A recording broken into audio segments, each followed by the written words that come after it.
They stacked the deck against her, no doubt about it. But when Karoline Leavitt fired back, she left the host and his panel utterly stunned.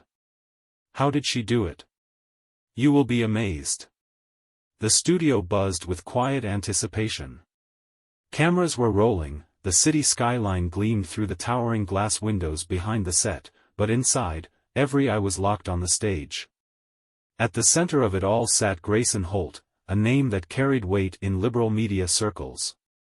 He'd built his brand on razor-sharp monologues, viral dismantlings of his guests, and a brand of smug confidence that had his audience roaring in approval while his opponents struggled to keep up. Tonight, he was primed for another takedown. Across from him sat Karoline Leavitt, young, conservative, and, at least in the eyes of everyone in the room, completely out of her element. The panelists beside Grayson were already trading smirks, anticipating an easy win. Grayson leaned back, casually crossing one leg over the other, fingers tapping against the desk like a drummer setting the tempo for his next big performance. "All right, Karoline," he drawled, stretching out her name like a teacher humoring a student who'd just given the wrong answer. "Let's skip the pleasantries. You're young, ambitious, and, somehow, you've convinced yourself that the Republican Party is more than just a retirement club with tax perks. So tell me, are you here to defend outdated policies, or is this just your audition for a Fox News primetime gig?" A chuckle rippled through the panel. Someone shifted in their seat, clearly entertained. They'd seen this play out before, Grayson setting the stage for another merciless takedown. But Leavitt didn't flinch. She simply folded her hands on the desk, listening, waiting.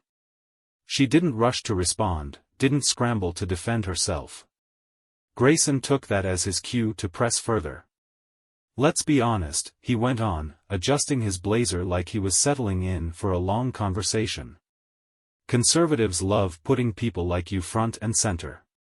Fresh-faced, camera-ready, but at the end of the day, it's the same tired script.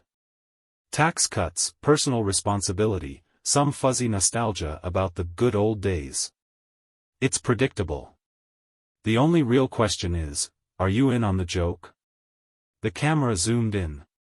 His smirk was firmly in place, the panelists were barely concealing their amusement. Leavitt simply tilted her head, her expression unreadable. She was letting him talk, letting him dig himself deeper. "Is that a serious question?" she finally asked, her voice calm and steady. Grayson shrugged, spreading his hands wide. "Oh, did I hit a nerve?" Grayson taunted, his voice dripping with mock sympathy. Another chuckle rippled through the panel.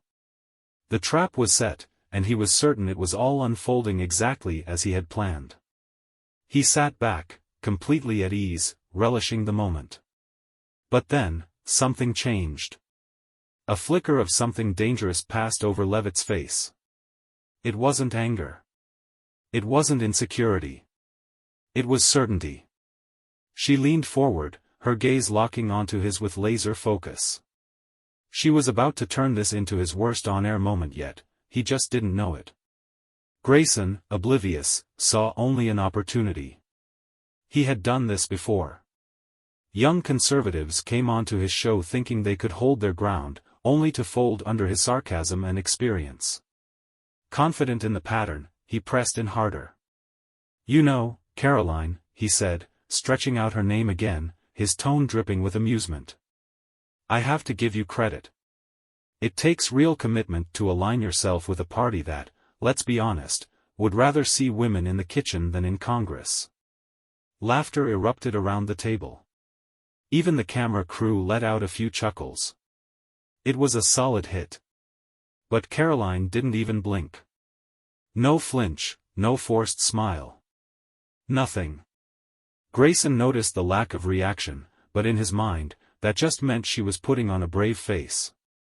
So, he doubled down. "And I have to ask," he continued, feigning curiosity. "Do you actually believe what you're saying?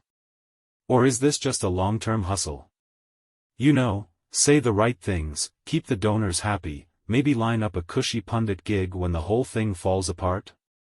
One of the panelists, a journalist from a progressive news site, smirked and jumped in. Let's not forget the GOP playbook, she added, shaking her head. Find someone young, marketable, willing to recycle the same outdated policies in a shiny new package. Honestly, Karoline, do you ever feel like they're just using you? Another burst of laughter. The attack was gaining momentum, each punch landing right on cue. Grayson saw his moment to finish her off. I mean, just look at your position, Karoline, he said, eyes narrowing. You're out here defending a party that fights against diversity initiatives while holding you up as their youthful, modern face. Do you even see the irony? Or are you contractually obligated to pretend it doesn't exist? The panelist beside Grayson laughed, shaking his head. Come on, Grayson, he teased. Don't be too harsh. Maybe she actually believes all this. Grayson grinned, relishing the moment.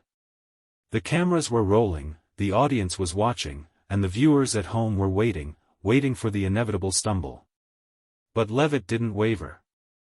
Instead, she adjusted in her seat, straightened her posture, and let the laughter run its course. She didn't force the room to quiet down, she simply waited. 2 full seconds of silence. The air shifted. The moment belonged to her now. Then, she exhaled, tilting her head just slightly. Are you finished? Grayson blinked. It was subtle, almost imperceptible, but something had changed. The balance of power had just tipped. The laughter fizzled out faster than he expected. A second ago, he was certain he had her. The audience had been with him. The panel had backed him up. So why did it suddenly feel like he wasn't the one steering the conversation anymore? Leavitt leaned in slightly, hands resting firmly on the table. Her expression remained unreadable, not defensive, not rattled. Just sure. Are you finished? She repeated, her voice controlled. Grayson forced a chuckle, shaking his head. Oh, Karoline, don't get all dramatic. It's just. No, really, she cut in, her tone so unnervingly calm that it made the room tense. Are you finished? She let the words settle, eyes locked on him. Because I want to make sure you get all your little rehearsed jabs out before I respond. The room tightened. Grayson's smirk twitched, just for a fraction of a second. The panelists shifted, sensing the shift. The camera crew, realizing something real was unfolding, instinctively adjusted their angles. This wasn't the scripted back and forth they had expected. Leavitt tilted her head slightly, not smiling, not scowling, just watching. Then she spoke. See, Grayson, this is what you do.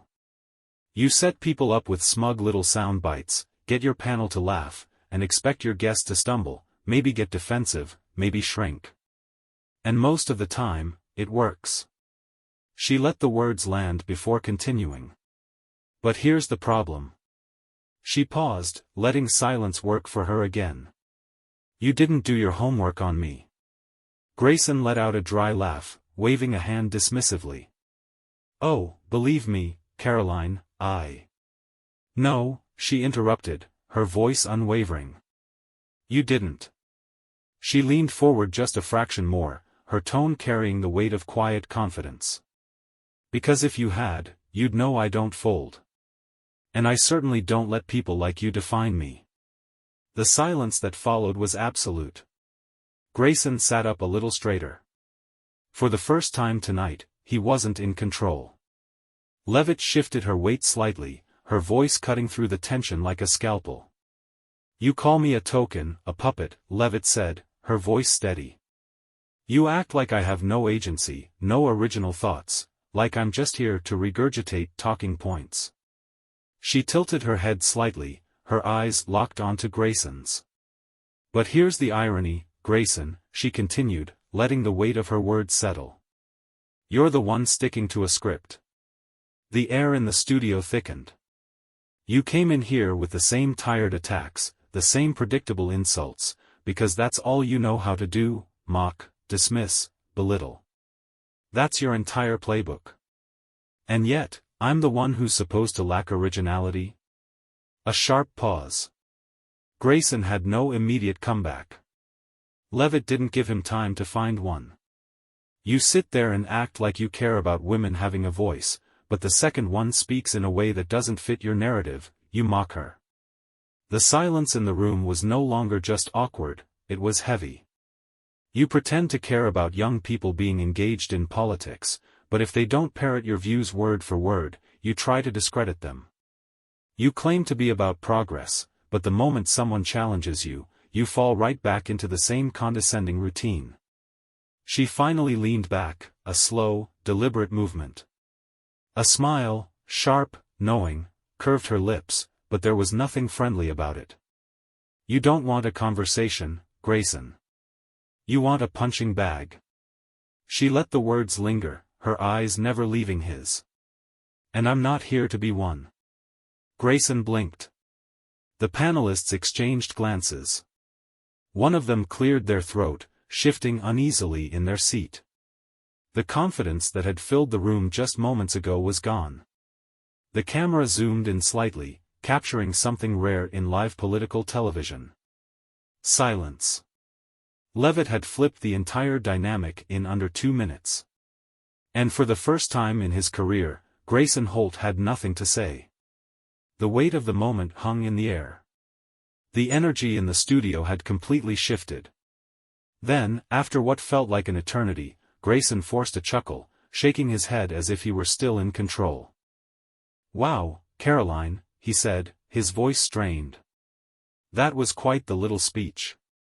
Did you practice that in the mirror this morning?" A weak attempt at regaining dominance. But it fell flat. The panelists weren't laughing. One of them cleared their throat and glanced at the camera crew, as if silently asking, "Are we still live?" Leavitt didn't flinch. She didn't smirk, didn't gloat. She just watched him, unwavering. And then, the show cut to commercial. Not because it was planned. Not because they had naturally reached the end of the segment. But because someone in the control room panicked. The second the broadcast went dark, Twitter exploded. Clips from the exchange spread like wildfire. "Holy, Karoline just destroyed Grayson Holt on live TV." They literally had to cut to commercial. This was a massacre. "I've never seen him this speechless before. This is insane." Within hours, the video racked up millions of views. Even people who don't follow politics are hooked. Liberal commentators scramble to control the narrative. Some try to downplay the moment, insisting Grayson was just letting her talk. Others claim she was being overly dramatic, just another conservative playing the victim. But none of it sticks. The clip speaks for itself. And then, things get worse for Grayson. The network's inbox is flooded. Viewers demand a response. The ratings for the segment come in, and while they're sky-high, the engagement is brutal. Grayson's usual supporters aren't rushing to his defense. Instead, some are quietly asking the uncomfortable question. Did he actually get outplayed? Why didn't he fire back? Why did they cut to commercial so fast? The panelists who had been laughing earlier? They start backing away. One of them, a journalist from a progressive outlet, tweets. "To be clear, I don't think Grayson was ready for that moment. It was uncomfortable." And cutting to commercial only made it worse. A professional way of saying, he choked. Grayson knows it, too.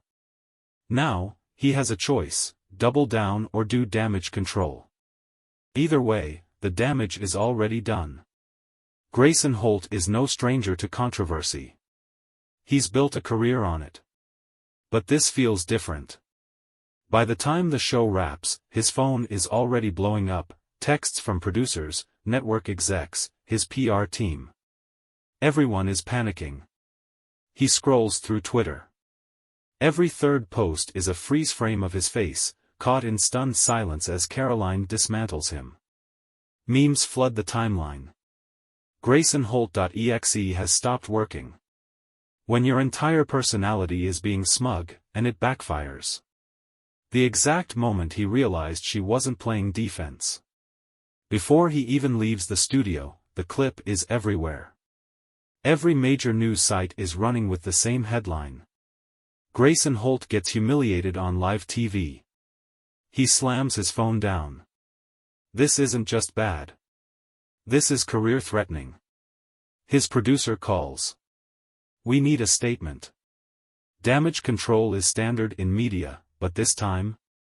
They're scrambling. The plan: spin it. Frame it as Grayson being gracious, giving Karoline a platform to share her perspective. Minutes later, his PR team drafts a tweet from his account. Great conversation tonight with Karoline Leavitt. We don't always agree, but these discussions are important for democracy. Looking forward to more debates like this. No one buys it. The replies are ruthless. Dude, you got cooked. Just take the L. Why are you pretending you let this happen? This is the PR equivalent of pretending you meant to trip on stage. The network isn't just mad about the viral moment. They're mad about how bad he looked. An emergency meeting is scheduled. Executives start talking about restructuring the panel format, anything to avoid another disaster like this. Then, a leaked email hits the internet. An unnamed producer at the network. We should have cut to commercial sooner. This was a disaster. And the leak? That only made it worse. Now, everyone knew the commercial break wasn't just part of the show, it was a panic move. Grayson Holt was losing so badly, they had to pull the plug. And now, no one could stop talking about it. Meanwhile, Karoline was doing nothing.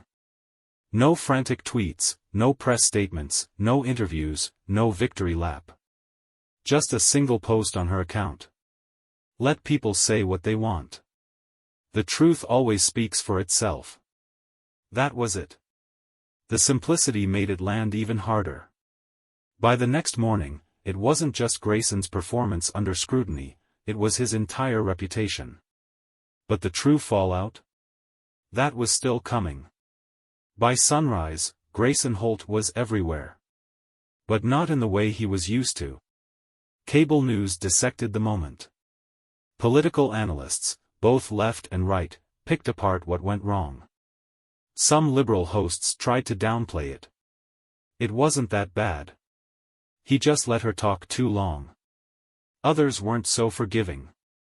This is what happens when you get too comfortable attacking people instead of debating them. But the real humiliation? Late-night comedy. One show played the clip, freezing on his stunned silence. Folks, this is the look of a man realizing his entire personality is collapsing in real time. The audience erupted. And even his own fans couldn't spin this one. Some tried. But the replies buried them under an avalanche of memes and brutal reality checks. Because Karoline didn't just win the argument. She became the story.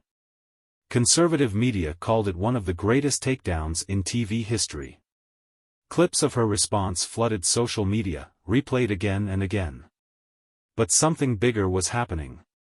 The way people talked about her was changing. She wasn't just a young Republican trying to make a name for herself anymore. She was the woman who walked into a hostile room, and walked out untouchable. And that's when the invitations started pouring in. More interviews. Bigger platforms. Speaking offers. A book deal rumored to be in the works. People who had dismissed her before. Now they were paying attention. And Grayson? For the first time in his career, he wasn't setting the conversation. He was the conversation. His show's ratings spiked, but not for the reasons he wanted. People were tuning in to see him fail again. The network started getting nervous. Executives scheduled an emergency reputation strategy meeting. Then, a senior producer, one of Grayson's biggest supporters, stepped down. It wasn't officially a punishment. But everyone saw the writing on the wall. Grayson Holt was damaged goods. And Karoline? She had just cemented herself as a rising force in politics. But the real lesson? Some moments go viral and fade within hours. This one didn't. Days passed. The clip kept circulating. Because this wasn't just about a debate. It was about something deeper. People on both sides of the political spectrum took notice. Some saw it as a warning, never underestimate your opponent. Others saw it as proof, authenticity beats performance. But one thing was undeniable. This wasn't just a viral moment. It was a shift. Grayson Holt built his career on mockery, control, and scripted takedowns. He never debated in good faith, he humiliated. And that worked. Until it didn't. His loss wasn't just about a single conversation. It was about an illusion breaking. People saw it happen in real time. They watched someone who always had the upper hand lose it completely. And once that happens, the spell is broken. Karoline Leavitt didn't win because she yelled louder. She didn't win because she out-insulted him. She won because she never flinched. She didn't scramble to defend herself. She didn't let the room dictate her response. She stayed calm. She called out the game as it was happening. And in doing so, she put Grayson on defense. That's what made it powerful. Grayson Holt's career isn't over. But it's changed. The confidence he once carried? It won't hit the same. His audience saw him struggle. His critics saw him exposed. And Karoline? This wasn't just a viral moment. It was a career-defining one. A moment that made people pay attention. A moment that turned mockery into a movement. Here's the truth. We all face moments like this. Maybe not on live TV. Maybe not with millions watching. But in our own way, we all get tested.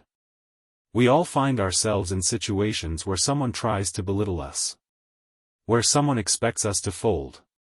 And in those moments, the way we handle ourselves changes everything. Do you let them define you? Or do you take control of the moment? That's the real lesson here. So what do you think? Was this a strategic takedown by Karoline? Or was it just pure confidence in action? And what does this say about modern media? Drop your thoughts in the comments. Let's talk about it. And if you want more stories like this, subscribe. Because trust me, there's more to uncover.